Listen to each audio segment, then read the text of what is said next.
Le Seigneur soit avec vous. Après avoir affirmé qu'il est l'égal de Dieu, après avoir affirmé qu'il a la capacité de donner la vie même de Dieu à quiconque mangera sa chair et boira son sang, voilà que ses auditeurs lui disent ouvertement: cette parole est rude, qui peut l'entendre? Et le plus grand doute sur sa personne commença à s'installer dans le cœur des gens.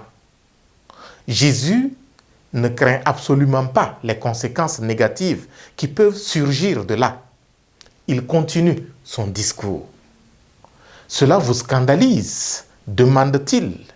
Et quand vous verrez le Fils de l'homme monter là où il était auparavant? Pendant qu'il termine cette grande révélation sur sa personne, la foule de gens qui l'écoutaient est bouleversée. Les uns et les autres ne peuvent plus tenir. Ils n'arrivent plus à le suivre. Ils se mettent à se chercher. Ils s'en vont. Ils l'abandonnent l'un après l'autre. Quant à ceux qui lui sont proches, Jésus ouvre leur esprit à tout ce qu'il a dit avec ces mots.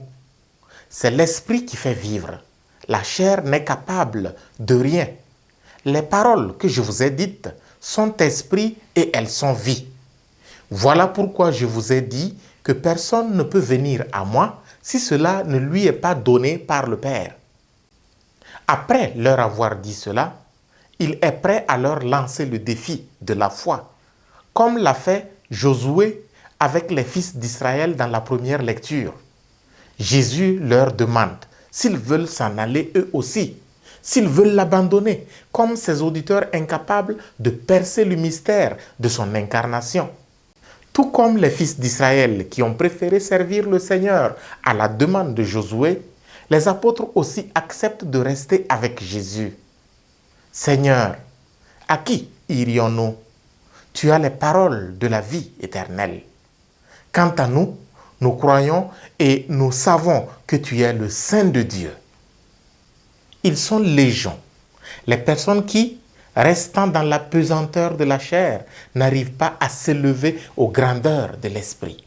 Ceux-là s'en iront toujours, car, disent-ils, si Dieu existe vraiment, pourquoi il ne fait pas ceci? Pourquoi il n'empêche pas cela? Réussiront-ils à nous entraîner avec eux? Ou alors, tendus vers l'esprit, nous serons nous aussi capables de répondre comme les apôtres. Seigneur, à qui irions-nous? Tu as les paroles de la vie éternelle. Quant à nous, nous croyons et nous savons que tu es le Saint de Dieu. Devant toutes les situations incompréhensibles et devant la gravité de ta parole, Seigneur, garde-nous toujours unis à toi. Amen.